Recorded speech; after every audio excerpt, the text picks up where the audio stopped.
Pasco Fearon. Pasco is a professor of family research at the University of Cambridge.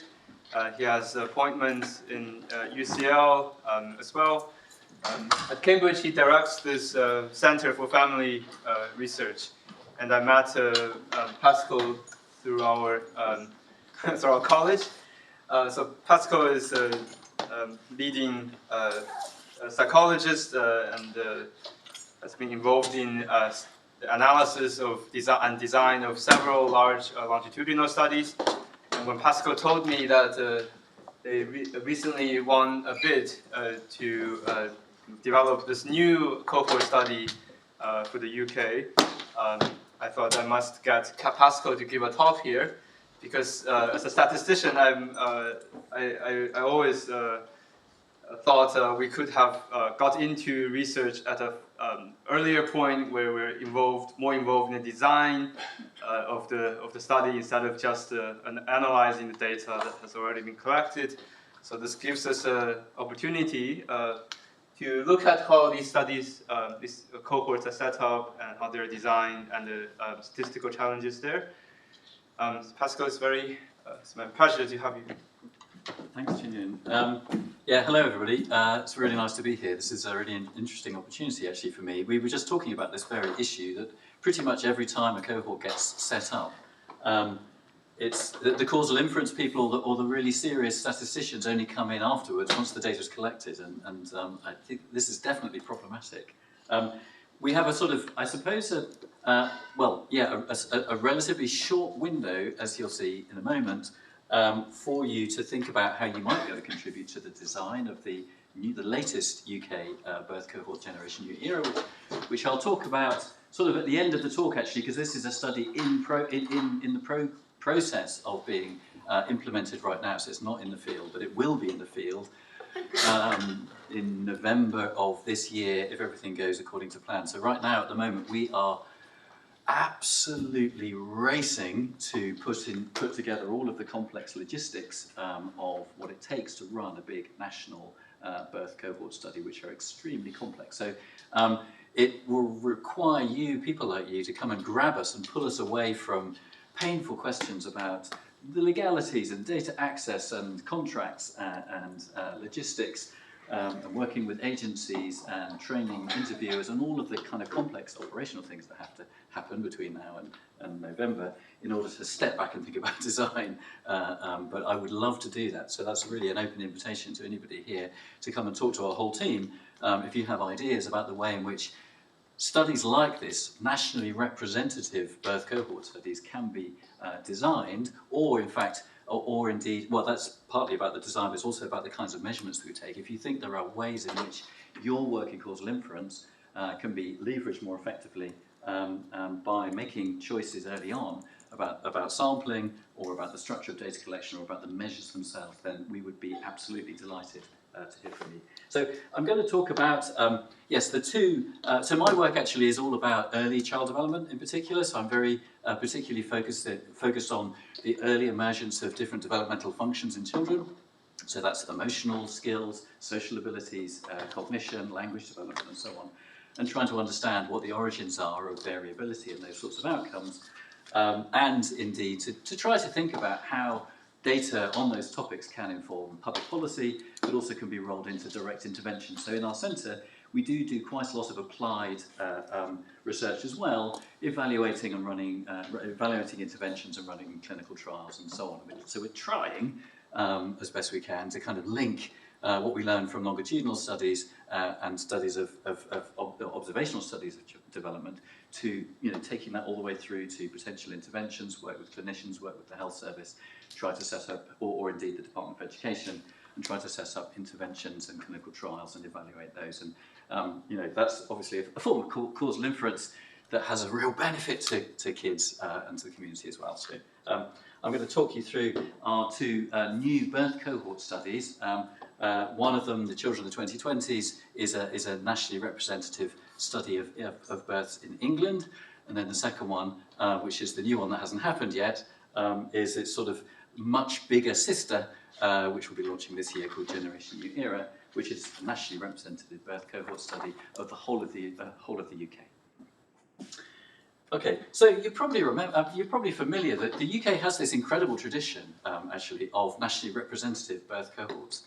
I use the term, I refer to nationally representative quite a lot because I think it's really, really important. That's not to say that non-representative studies aren't important too, but they're these two kinds of designs, so nationally representative, like all of the birth cohorts listed in this slide here, versus things like the UK Biobank, which is an incredibly powerful resource, but not nationally representative. As are some of the regional studies, like, for example, ALSPAC, which was referred to earlier, but also Bording Bradford. These are all wonderful studies. They complement each other in different ways. But what we're focusing on today, and what I do with my colleagues at UCL and Centre for Longitudinal Studies, is specifically studies that are nationally representative, or at least are trying, I should probably say, to be nationally representative. And it goes all the way back to 1946, National Survey of Health and Development, initiated by the MRC. Then we have another one, the 1958 cohort, the 1970s British cohort study, and then the most recent birth cohort, the Millennium cohort study, happened around the turn of the century, which many of you, I'm sure, have worked on. And all of these are, by the way, publicly available data sets. You can access them. I really encourage you to do that if you haven't already. They are extremely rich, and there's quite a degree of potential in these studies, not only to analyse putative causal influences on long-term health and development, because the participants in the 1946 study are obviously quite old now, so it's starting to tell us a lot about the causes of healthy ageing, for example. But it also allows you to do cross-comparative analyses too, to the extent that some measurements have been taken pretty consistently all the way back from 1946 through to the Millennium cohort study and beyond. So if you want to understand changes in societal incidences of, for example, mental health, then these cohorts are a really powerful way to do that. And nationally representative data is actually so important for those kinds of cross-cohort comparisons, because otherwise you really don't know whether it was something idiosyncratic about the sampling that is explaining these differences between one generation and the next, or what you think are differences between one generation and the next, as to real population shifts in whatever it is you care about, like mental health, for example, which is something that we're particularly focused on. So yeah, so it's a very treasured, I would say, national resource. And the latest two birth cohorts, children of the 2020s and Generation U era, are very much following in that kind of British tradition of national representative birth cohort studies. These have all been designed, and I suppose increasingly actually, as we've gone over, as time has progressed, these have been designed as national data infrastructures. And so explicitly, the Millennium cohort study and the children of the 2020s and Generation U era were always expected to be something that was sort of a resource for the country. And for me, that's been a great pleasure, actually, getting involved in a project like that, where suddenly it's not my little hypothesis that we're looking at. We're thinking really carefully about what would the whole social science and, to a certain extent, biomedical science communities want to analyse in their data. So we do a lot of consultation work, we do a lot of engagement, a lot of collaboration, so that it's not just our idiosyncratic preferences that are represented in the data, but things that will be of general resource value for the whole community. To a large extent, I suppose, partly because of their representative nature, but also because there's a great deal of interest in early childhood development in government, these studies have had a sort of, I would say, an outsized impact on policy. Just give you a couple of examples. Going back to the 1958 and 1970s birth cohorts, they produced some of the first associational, most important associational evidence that identified smoking as a potential cause of intrauterine growth restriction. Alexandra's presentation, raises some interesting questions about whether those are causal associations, and that's the point, right? So a lot of these studies identify associations, and sometimes they're causal, and sometimes they're not. And that's why we need as much causal inferential power in these studies as possible. Other really important examples that have certainly had an effect on policy, the same cohorts, in fact, 1958 and 1970, produced the first associational evidence that gave a clue as to some of the causes of sudden infant death syndrome. And in fact, that was became rapidly introduced into policy, and it's pretty clear that that's had a pretty dramatic impact on the incidence of infant deaths. And similarly, the 1946 cohort produced some of the most important, again, associational evidence that has changed policy around clean air and the health effects of pollution. We also, in fact, in many ways, the Millennium Cohort Study and other cohorts like it have been really important in addressing this question of whether or not adolescent mental health problems are actually increasing. That's a huge policy issue at the moment. This is just one example of analyses we did across the different cohorts going back to NCDS all the way through to the Millennium and including ALSPAC. And again, it shows some fairly clear evidence. You can do very nice kind of measurement invariance analyses so that you can also check there aren't sort of, unusual changes in the way that people are responding to surveys over time. The answer is that that's generally not the case, and it provides, again, more evidence that these changes in the rates of mental health problems in young people is probably genuine, particularly when you converge that evidence with lots of similar data coming from other sources.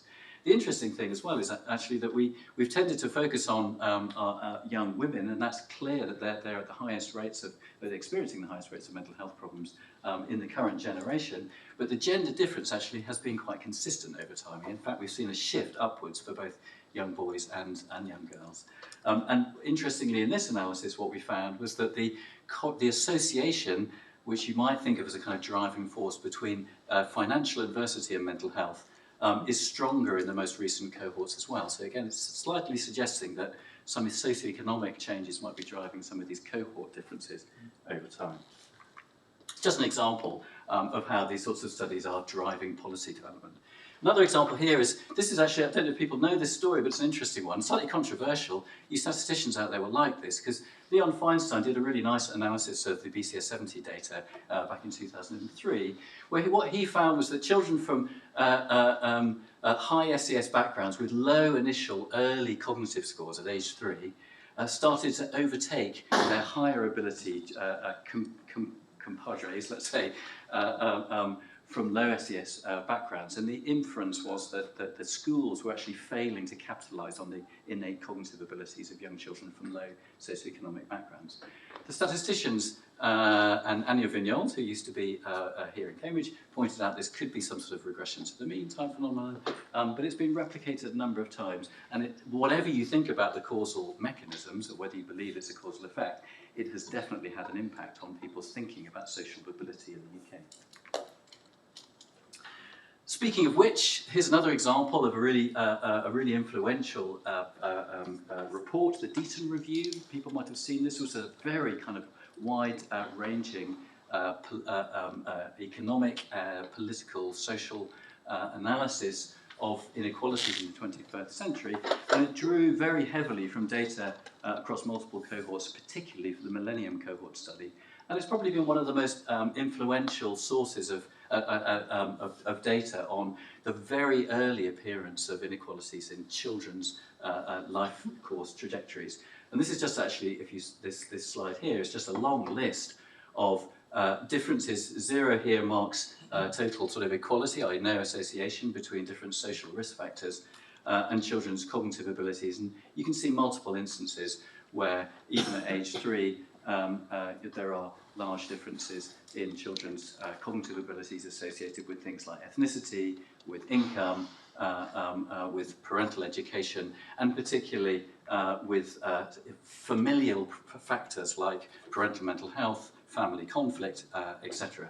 The other thing you can see that's quite striking is that the inequalities are substantially larger when you look at emotional well-being, like socio-emotional problems, mental health difficulties, etc., in young children relative to cognition. So you see pretty clear inequalities in cognition, which are likely to translate into educational impacts, but you see even larger ones that are linked to children's well-being and their early signals of their mental health. Okay, so that just gives you, these sorts of studies are really important for policy. That's, I think, largely why we were commissioned to do the Children of the 2020 study, which I'll come to in a moment. This was commissioned by the Department for Education, so they wanted the data specifically, actually, primarily for their own policy needs, as well as to inform and provide evidence and data for the academic community. And in fact, it's been a fascinating process for me to be part of a government-commissioned longitudinal cohort, because you see in a much more tangible way the way that governments use data like this. And you'd be surprised. I don't know, when I came into this, I thought that governments would tend to ignore data, right? That's our sort of our biased perception of how governments work, is they don't really listen to evidence. It's not true, they're using it all the time. Whether the politicians do is a bit of a different question, but the civil servants are actually using this evidence all the time, and they want to know, what does the data say? They really care about the quality of the research that you're doing. If you've got a good causal inference method for them that would help them to think about it and design their policies, they would absolutely want to hear about it. So again, I would really encourage you to think about how you might be able to contribute not only to this kind of research, but also to linking it to policy, because they do care about it, and if you can give them a better tool, they will bite your hand off. My own work in particular focuses particularly on the home environment and these kinds of factors like parent. Oops, I pressed the wrong button. Sorry about that. The home environment, so parent-child attachment, particularly caregiving responsiveness, so the nature of the interactions that children actually experience in the home. Our thinking is, and this is supported by quite a lot of evidence, that a lot of these, what we might call distal factors associated with inequalities, like parental education or parental employment, these are kind of contextual processes that are having cascading impacts on the child's development, largely through things that are happening in the home, in the microenvironment that surrounds the child, at everyday moments that help children to figure out what a thing is called, or how you should relate to another person if they're mean to you. How do you respond to that? And how do you sort of solve problems or challenges in your life? How do you figure out how to do up your shoelaces? All these sorts of things that feed into a child's readiness for school at age 5. We know they're deeply connected to social and economic inequalities, but those must be driven by various forms of mechanism, and a lot of these are happening within the home environment.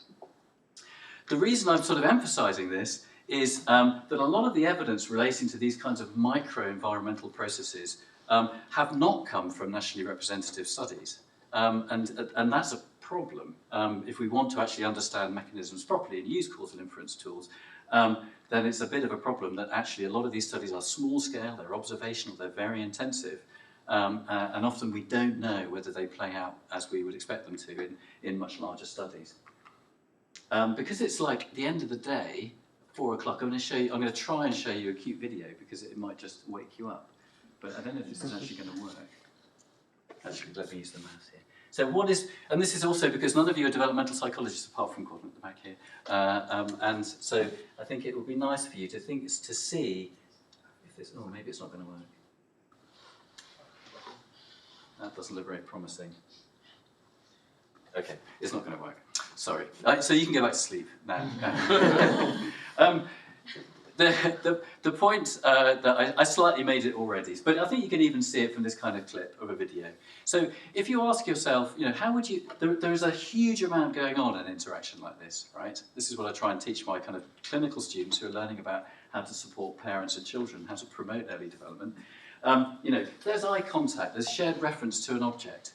It's very dynamic. The mother is sort of looking at the toy and trying to understand what the baby is interested in. There's a lot of timing that they have to think about in terms of when the parent would indicate to the child what the object is, or notice that the child is losing interest and guiding the child back to focus back on the object and whatever. Maybe the baby gets upset and then the mum has to tune into that and provide some kind of adaptive comfort that actually gets them sort of feeling better again. So these sorts of dynamic processes are really subtle, they're very rapid, and they're very rich.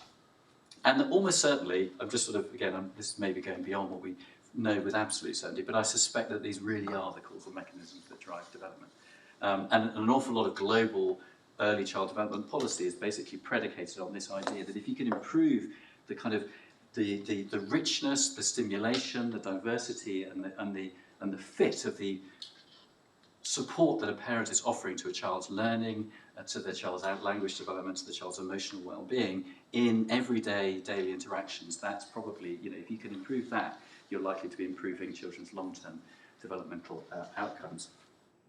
But the problem is, how on earth do we study that in a, let's say in MOBA with 155,000 families? It's really, really difficult because we don't have simple, low-cost tools to measure them. So you might say, well, how would we turn an experience like that into a questionnaire?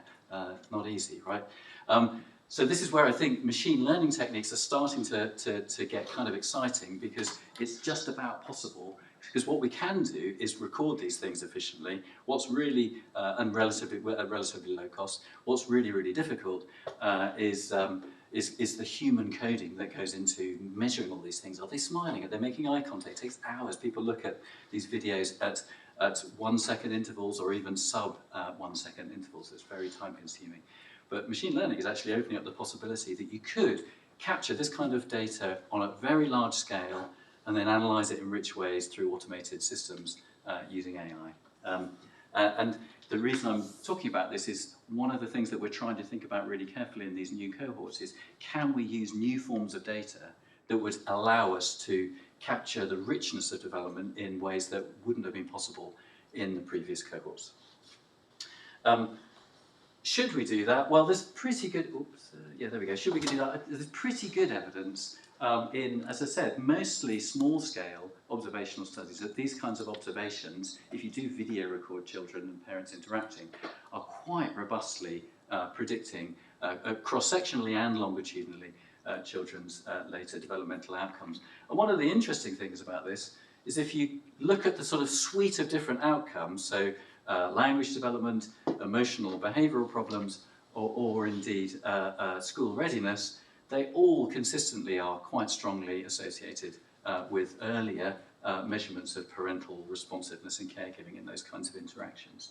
So it's not exactly a kind of magic bullet, but there seems to be something pretty potent and for positive development across multiple domains in these kinds of early caregiving interactions. Actually, we did a big kind of meta review here, really, of all of the meta-analyses and all the individual studies that have ever looked at this. And these are the kind of average effect sizes. And you can see that these are correlations that are really not trivial in size for attachment security, for children's cognitive abilities, their language scores, and for their likelihood of having lower rates of emotional and behavioural problems. So we need to capture the environment, if we possibly can, more effectively in the next generation of cohort studies, is my argument. Secondly, we definitely clearly have to think about genetics as well. And as Alexandra's talk so nicely showed, there's an awful lot of causal inferential power in genetics. We see actually genetic effects everywhere when we measure behaviour, physical health, mental health, personality, cognition. This is just an example of a huge review done by Polderman et al. Quite a few years ago now, basically just looking at twin correlations on almost anything you could care to measure. And what you see is just these very clear signs of genetic influence right across the traits and behaviours you could think of, and indeed across the lifespan. And what we find in infancy even is pretty clear. This is again a meta-analysis of twin studies in children under 2, and even at this very young age, where you might imagine everything, a baby is a kind of tabula rasa who, may not be so influenced by genetics, but actually you can see the heritability is along this axis here, and there's a large number of traits: psychomotor development, early attention, emotional and interpersonal skills, sleep, basic cognition. They're all showing at least 30 to 40, if not 50 to 60% heritability. So there's a lot of genetic action happening even in infancy. So understanding the interplay between these kind of early emerging genetic propensities and the caregiving environment is a really important priority, I would say, for the next generation of cohorts as well. And as Alexandra pointed out, genetic information is really, really interesting, not just for understanding genes or for discovering specific genes, usually through these pooled consortia, where 50 different studies just about managed to nearly be as big as MOBA. But they can be used for lots of other purposes, so understanding what are the causes of differences in timing of the emergence of different developmental functions, what are the underlying common genetic causes across different kinds of conditions or traits, understanding gene-environment interaction, gene-environment correlation, and using genetic variables to try and isolate environmental effects. And again, we're seeing that kind of technology becoming increasingly powerful and telling us really important things, including allowing us to try to tease apart genetic confounding and indeed sources of potential latent selection effects that would otherwise not be observable if you didn't have the genetic data. Okay, so that's the prelude. Birth cohort studies have played a hugely important role in identifying associations of potential causal significance, going all the way in child development, going all the way back to the late 1940s. These studies highlight, I think, quite clearly the multiple cascading influences that are operating at the societal, the contextual, the socioeconomic, the family, and the biological level. So teasing those kinds of multi-level influences apart is challenging without doubt. Probably at the immediate, proximal level, genetic factors, biological processes, and the caregiving environment are kind of the leading interface, if you like, of a lot of the action developmentally in child development. And cohort studies continue to play a really, really important role in driving public policy. So the better our inferences, the more central our measurements are to things that are important, both from a causal point of view and from a public health point of view, the more likely we are to have a positive impact on public policy. And the problem is that public policy should be underpinned by causal evidence, but I think rarely is. And that's just the reality. I think from all of our cohorts, we have to accept the fact that, you know, if we, and I'll show you an example in a moment, if we find that something is associated with something else, if the government cares about it and it fits a political priority, things will start to happen as a result of that. Whether the rest of us academics think, well, we're not so sure this is a causal effect, and have we really controlled for all of the possible compounds, etc. So that's an important consideration, something that we kind of worry about in our studies. But I think it shows why having methodologists strongly involved in these kinds of studies is really important, so that we can do our best, not only to abuse politicians of erroneous inferences from their data, but also to help them positively to choose the best potential policy candidates they can. There are a bunch of sort of pretty significant challenges, I would say, in running longitudinal cohort studies that I thought it would be worth mentioning. The first is that traditionally they have relied relatively heavily on questionnaires and interviews, low-dimensional information, and often highly subjective and prone to forms of bias, including social desirability bias. So that's something we've got to think about. There are enormous costs of using much more high-dimensional data, so thinking about how we might deal with that is worth considering.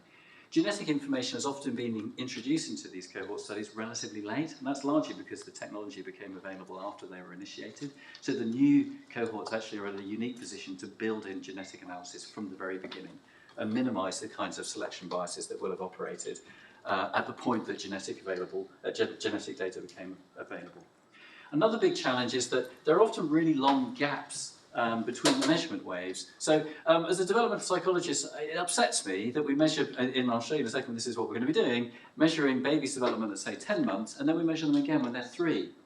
That's a universe of time that has just passed in terms of the baby's life, in terms of all of the kind of things that happen developmentally. So we need to think about, well, what can we do about that? We need to think of smart ways to capture development much more dynamically, or other causal processes much more dynamically, if possible, than typical structures of cohort studies allow us. Another big challenge is falling response rates. It's amazing the retention in MOBA, but in many of the more contemporary studies, response rates and attrition rates are a big problem, and they're becoming more of a problem. That's something you have to think about. And other important sort of limitations of quite a lot of the existing cohorts is that there are often groups of participants who are heavily underrepresented. Ethnic minorities will tend to be underrepresented, low-income families often underrepresented, fathers often extremely underrepresented or totally absent. So some of these things, and I'm certainly not claiming that we're going to deal with all or even most of these, but some of these things we're trying to think about in the new cohorts.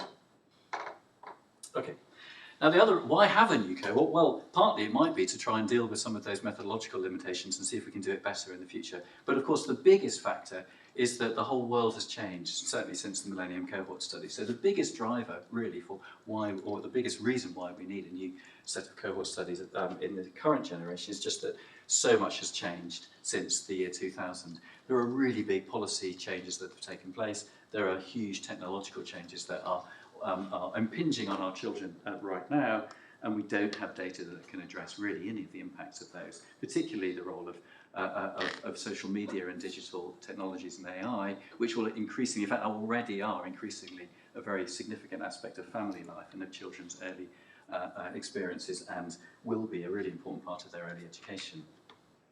So, okay, so now to take you to the actual, so that was a really long, I thought, well, I've got a whole hour here, so I need to have quite a long preamble. But let me now just talk you through these studies. I have very much the same message as Alexandra, which is the reason to show you this is to tell you a bit about how they work, but also primarily to encourage you to use the data, because it's now increasingly available each time we collect a wave of data. And I'm going to talk you through the Children of the 2020s, which is a little bit more established than Generation New Era, but I'll briefly talk about Generation New Era at the end. That's the new study. But first, Children of the 2020s. So this is a new nationally representative birth cohort of England, led by me at UCL in Cambridge, and working with Ipsos as the fieldwork agency, and it was commissioned by the Department for Education. One really interesting aspect of this, actually, is that the Children of the 2020s is part of this collection of longitudinal studies that, this is amazing, by the way, for the Department for Education, I think, to commission 4 not quite simultaneous, staggered longitudinal cohorts that form a kind of accelerated longitudinal design. Our study, we're called EOPS-A, is early years. This one starts the year that Children of the 2020s finishes at age 6 in the first year of school. This one's then starting at secondary school age, and this one in the further educational sector when children are about 19. So you've got 4 longitudinal cohorts, all focusing and starting more or less at the same time and running for 5 years, which is really interesting. So once all of that data comes in, there's a very rich set of data for understanding children's long-term school outcomes and the causes of those. And this is how Children 2020s is set up. So these were births of children born in September, October, November of 2021. It's a 5-year longitudinal, 5-wave longitudinal study. Annual waves of data collection. This, to a certain extent, addresses the problem that I mentioned earlier, that we often don't have temporarily rich enough information to actually understand how change is occurring. So that was one of the big things that we did in Children of the 2020s, is have annual data collection.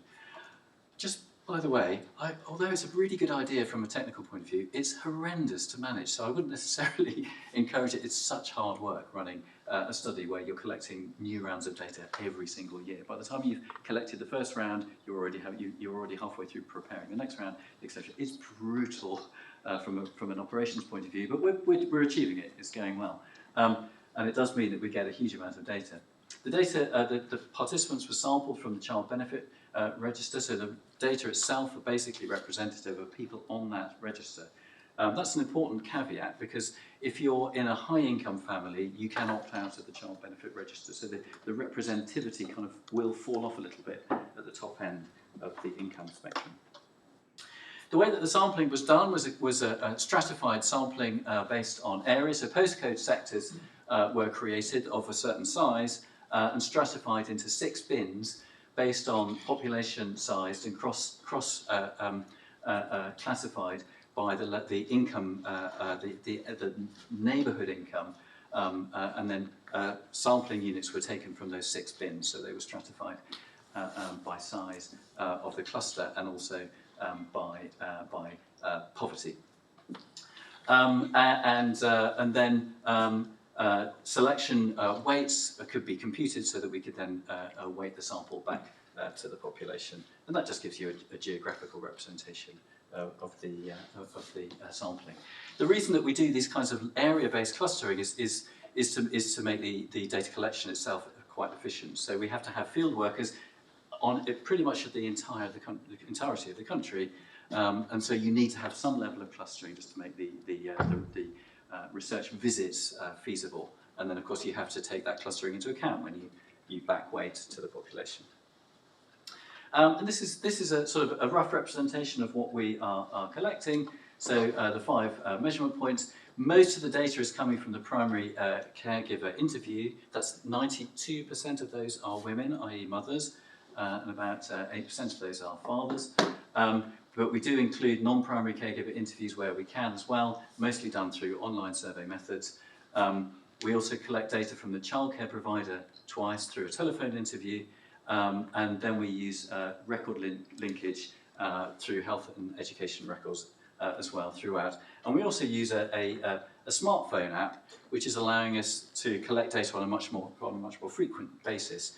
So parents actually complete little questionnaires every month throughout the course of the study for those who are willing to do that, which allows us to do some of that kind of measurement of trajectories over time more accurately.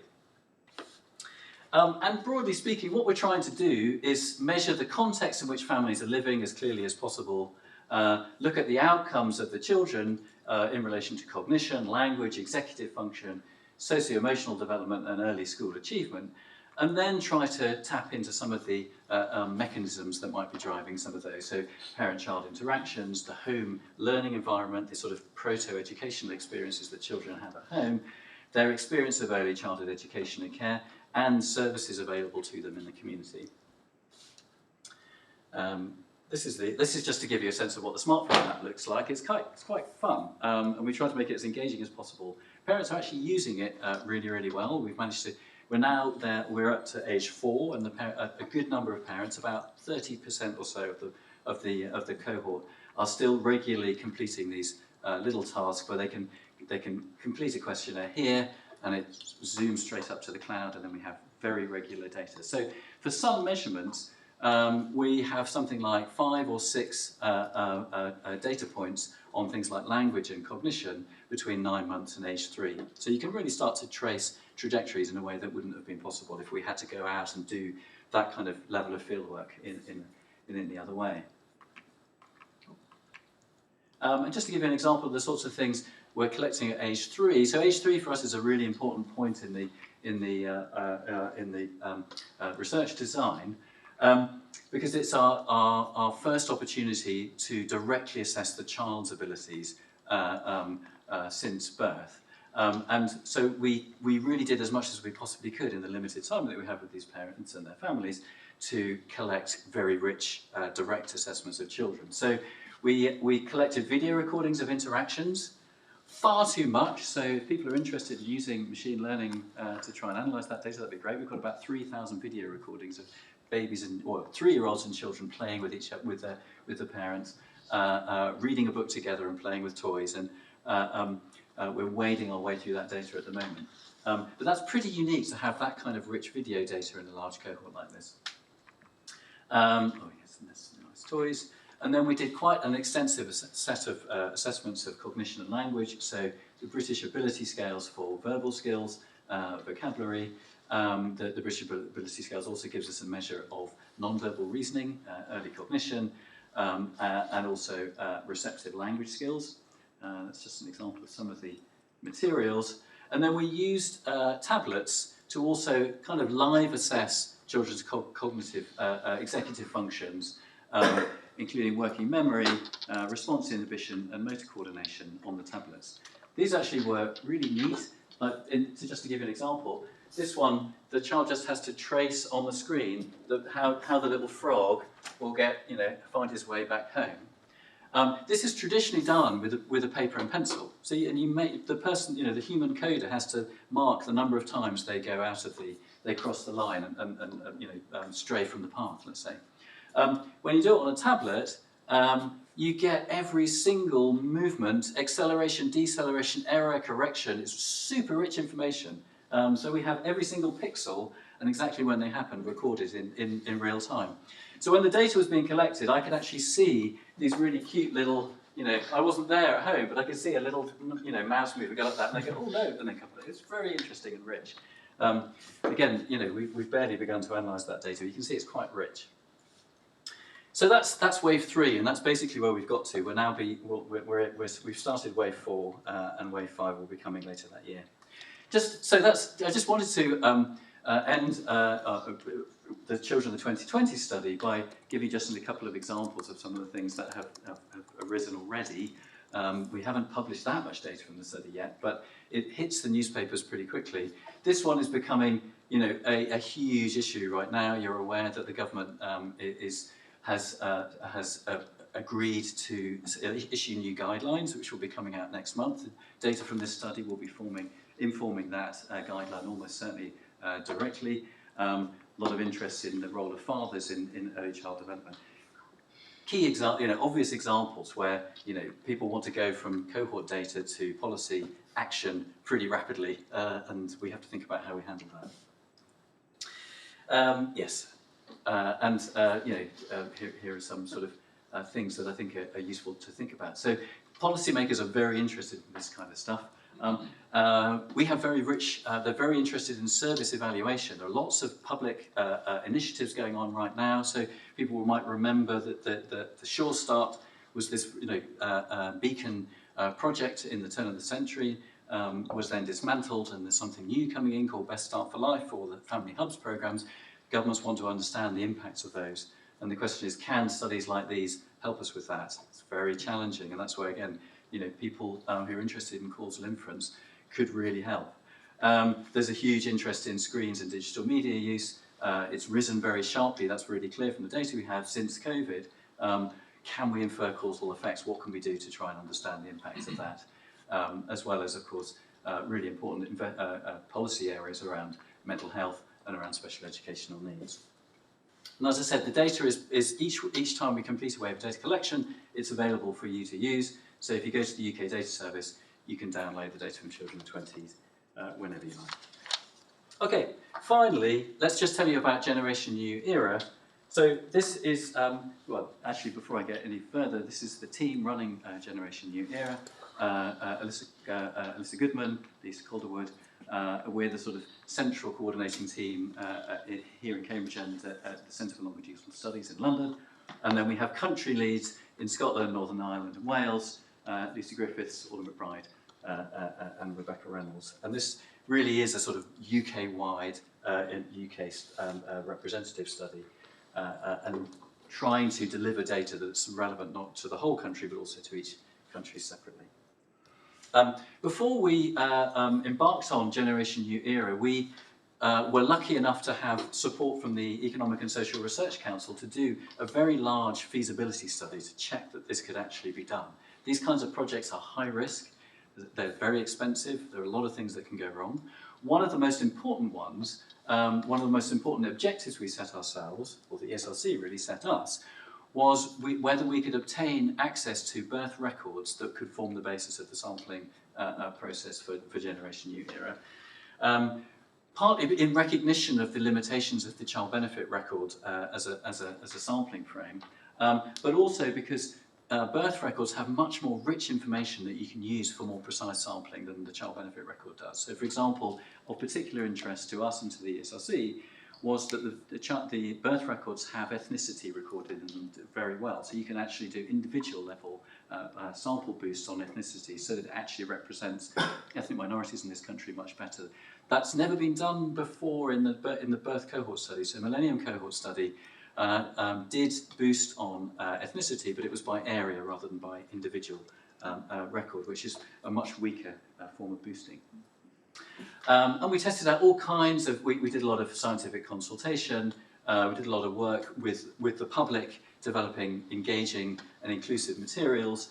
We tested the whole sampling frame access process.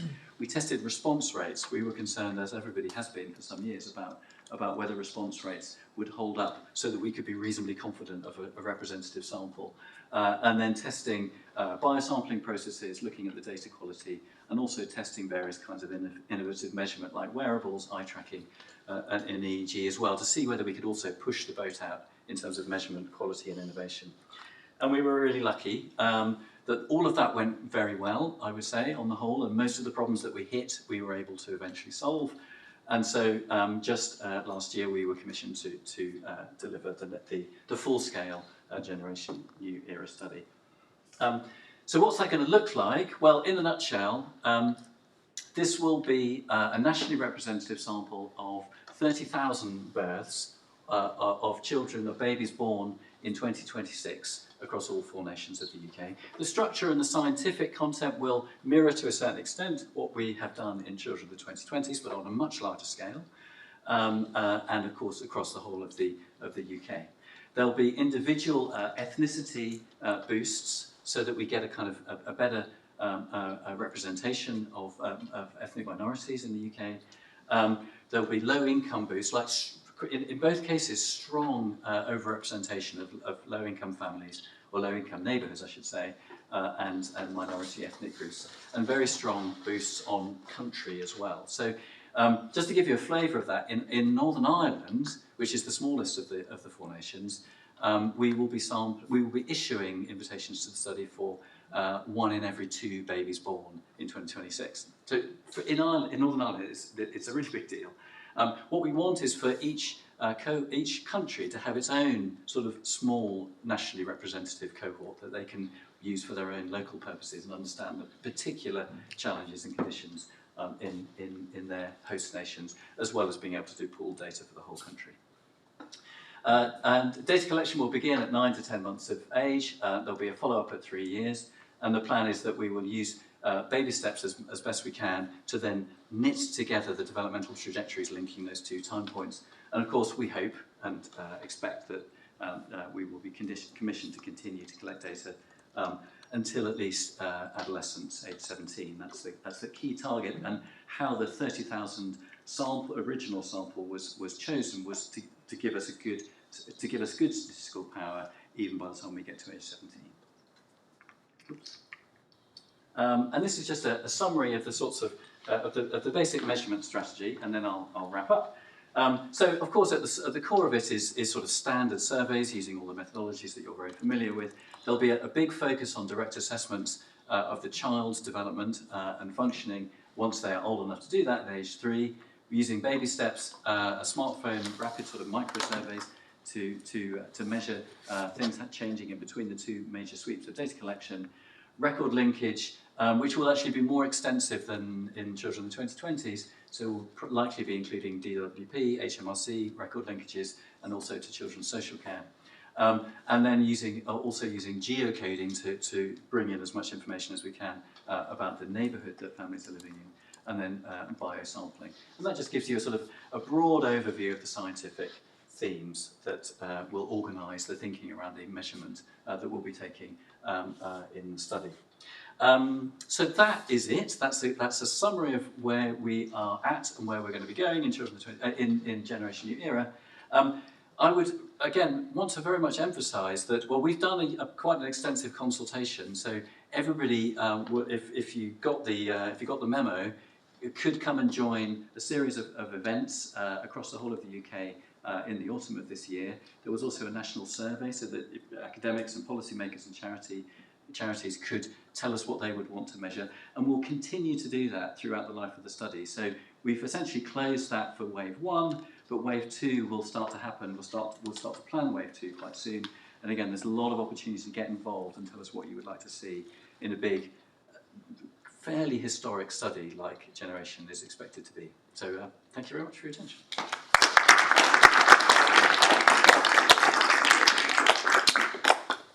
Yep, time for a few questions. Iris? Yeah, thank you, Pasco, for the very comprehensive overview of the 2 cohort studies. And I just have a very quick question about the smartphone use, rapid smartphone quick survey. I'm wondering, have you considered that to use a kind of AI interviewer in that smartphone apps so you can capture a more detailed response to the family environment and child development, just like AI interviews to do the actual semi-structured interview and collect the text and audio information and have a much very comprehensive information. So I've been hearing about AI-driven interviewing of late, so I'm interested in that. We've not tried it yet, so no is the simple answer. If that's what you mean, so using AI tools to collect in a more efficient way than always going through all of the questions in a survey, which some of which might not be relevant. So sort of using AI for adaptive testing. That's certainly one application I've seen. So for the qualitative studies, normally we or just using free text. For qualitative study, we use like a human interviewer to do the semi-structured interviews. Right. But instead, we can have a program and have AI to do the qualitative interviews. It's a great idea. It's the sort of thing we could quite easily do. Yeah, that's something we can develop in the current years because... We've not tried it, but as I said, I think it would be quite easy. In something like Baby Steps, it's very easy to record audio, for example, so they have it on their phone. Exactly. So if you wanted to have AI prompts that talk the participants through interview, yes, definitely you could do that. I love it. Well, let's try it. Yeah. There's a question. Thank you. Fascinating talk, and congratulations on getting the study commissioned. My question is around the representative sampling, and I guess questions of like intersectionality and whether that's part of the design, or are you just kind of like doing the kind of sample boosting across different characteristics separately? And then maybe a follow-up to that is how do you choose how much to boost? So you said Northern Ireland, it was one in two, but what was that based on? Right. So the first question. So we don't.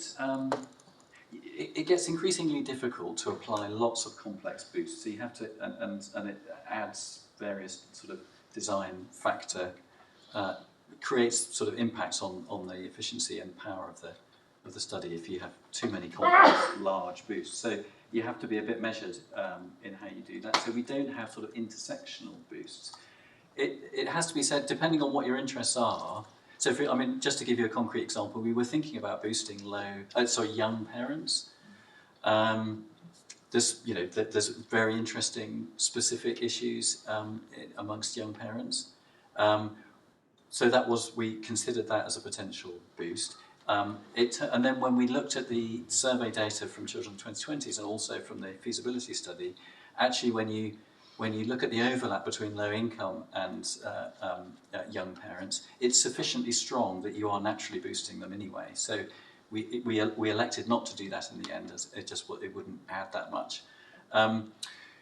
Beyond that, I think no, we don't plan boosts that would sort of specifically pick out other intersectionalities. What we have tried to do is to make sure that the questions that we ask are as inclusive as possible.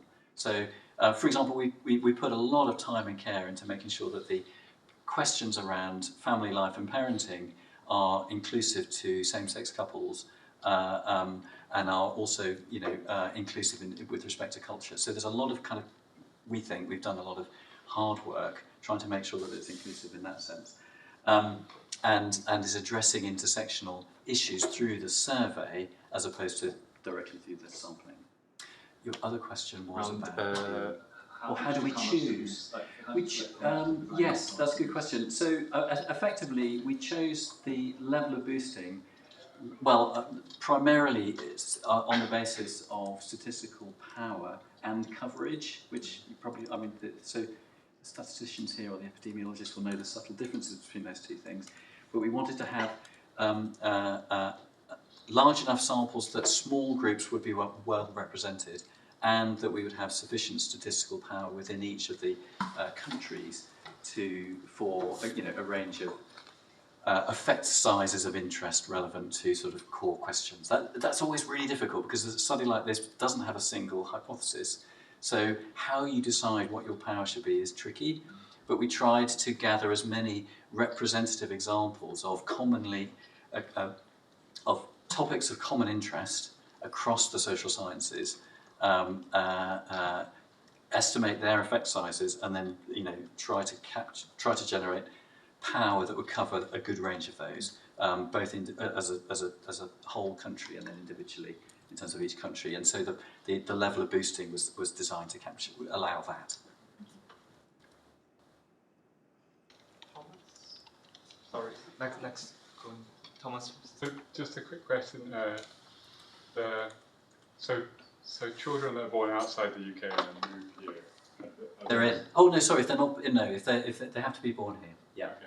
Okay. But for example, if their parents had no recourse to public funds or whatever, they would still be probably got They would most still of be in, yeah, and the survey also is trying to capture that.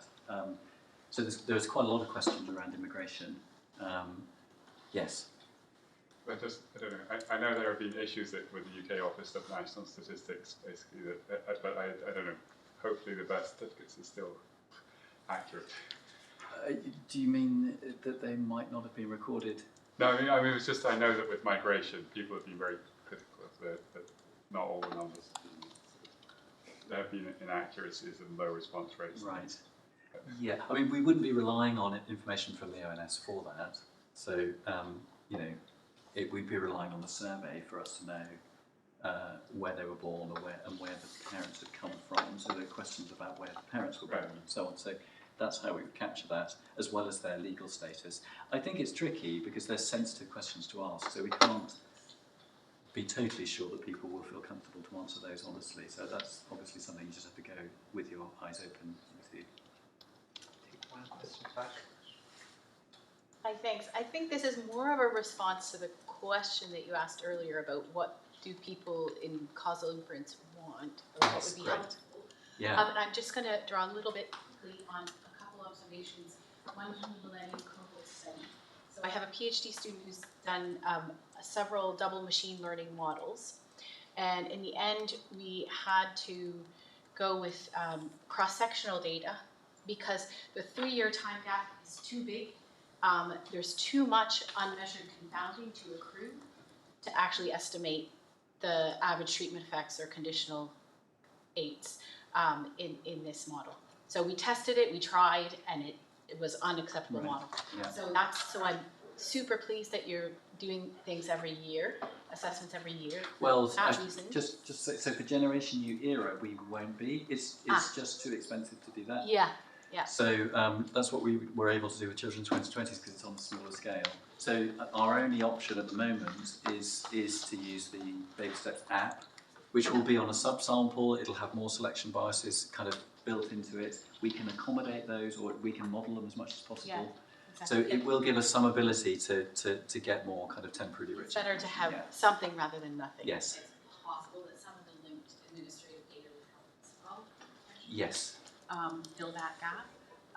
And the other thing is, even when we did try in another data set in the Understanding Society, which is annually measured, or another causal question, we were trying again to estimate average treatment effects. And this time the model didn't work because there weren't enough covariates that were related to the process of interest to actually reliably measure using machine learning the average treatment effect.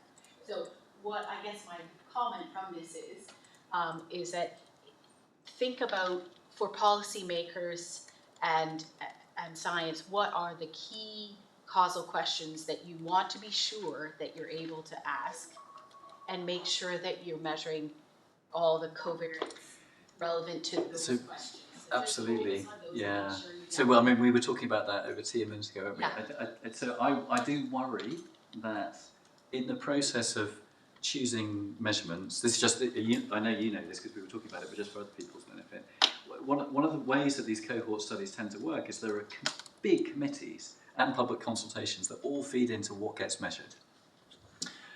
There are good reasons for that, right? This is large investment of public money. So it shouldn't be just down to people like me to just pick and choose. It should represent the needs of the academic community. However, what that tends to mean is it's a long list of things that people positively want to measure, and it doesn't often necessarily, or hasn't necessarily involved thinking about what the negative control should be, or what the covariates should be.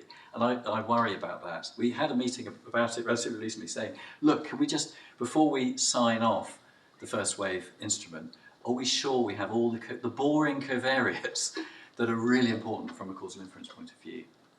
So I think it's a really important thing for us to keep thinking about. So yeah, and again, the instrument will be, the earlier draft is on the GNE website. The latest version, after it underwent public consultation, will also go on the website. If you see a huge and important gap, just please get in touch with us and we'll do what we can to deal with that, because I agree with you, it's a very easy thing for that to kind of get lost in the process by which measurements get agreed. Last question. Okay, last question.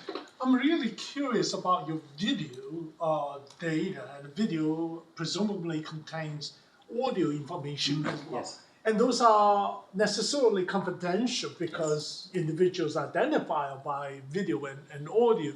So are you going to develop a standard algorithm to convert them into variables for researchers?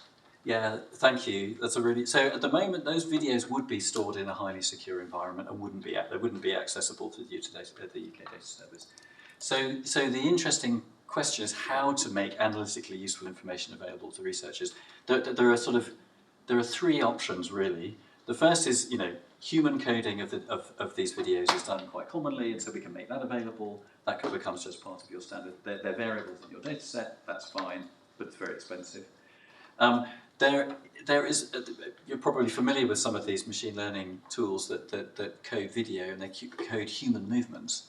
So it's possible that informative features from those algorithms could be made available. I think the challenge, or at least the bit that I'm not confident about yet, is whether they are truly non-identifiable. To the extent that human gait is to a certain extent identifiable, some of those dynamic features might actually be more risky from a data protection point of view than we might think. So we have to do some very careful work to assure ourselves that that's not the case. But that's where we're heading, is that it might be possible to produce these kinds of metadata sets that don't have any identifiable features, but contain a lot of the important dynamic kinematics, if you like, of the video in a way that does preserve people's anonymity. The third option, of course, is that we have some system like a secure research environment where people who do need the raw data can get access under very controlled circumstances, like we do for other forms of very sensitive data. Okay, thank you, Pasco. So just before we close, I was reminded by the Isaac Newton Institute that the workshop dinner today is at 7 o'clock at Sydney Sussex College, and they asked us to arrive before 7. So it takes about 30 minutes to walk from here to the college, so please plan your trip accordingly. And let's thank Pasco again.